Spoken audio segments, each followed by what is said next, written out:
সেবার মান আমি আজকে প্রথম এই মনোহরগঞ্জ আমাদের উপজেলা স্বাস্থ্য কমপ্লেক্স ভিজিট করলাম। ভিজিট করে আমি অত্যন্ত সন্তুষ্ট।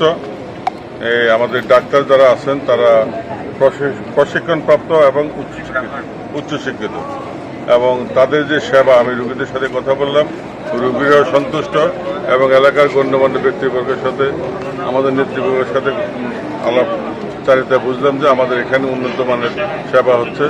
যে কোনো ধরনের সেবা আমাদের এখানে আছে। অপারেশন হচ্ছে, তারপরে আমরা ছোটোখাটো যে অপারেশনগুলো সেগুলো করা হচ্ছে, এক্স রে থেকে শুরু করে অনেক আলট্রাসোনোগ্রাম, অনেক সেবা আমরা দিচ্ছি।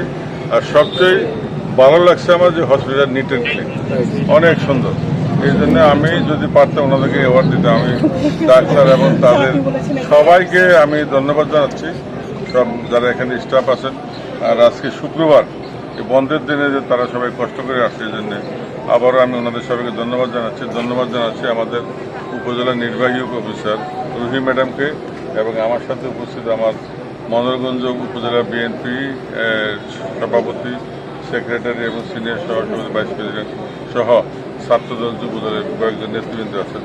সবাইকে কাছে আমি একটা জিনিস আহ্বান করছি, যাতে হসপিটালে আপনারা যারা সাংবাদিক বাইরে আছেন অযাচিতভাবে ঘোরাফেরা করেন, এই ঘোরাফেরার থেকে বিরত থাকবেন।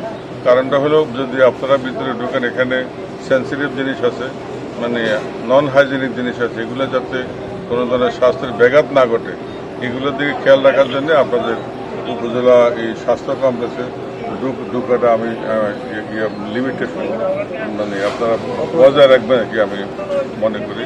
আর পাশাপাশি আমাদের নেতারাও এখানে কেউ আজ পর্যন্ত আসাও নাই, ইনশাল্লাহ ভবিষ্যতে আমি বলেছি, কারণ যদি প্রয়োজন হয় আমাদের সাথে যোগাযোগ করবে, আমরা যথাযথ ব্যবস্থা নেব ইনশাল্লাহ। আমার এই হসপিটাল অনেক সুন্দর। মনোহরগঞ্জবাসীকে আমি আহ্বান জানাবো, আপনারা এই হসপিটালে আসুন, সেবা গ্রহণ করুন। এটা সরকারি হসপিটাল এবং অভিজ্ঞ ডাক্তার, অভিজ্ঞ সার্জনরা এখানে আসেন। আপনারা অযথা পাবলিক ক্লিনিকে গিয়া বেশি টাকা ব্যয় করে নিজের জীবন ধ্বংস করবেন না। আপনারা এখানে আসুন। Manoharganj hospital is number 1। Thank you.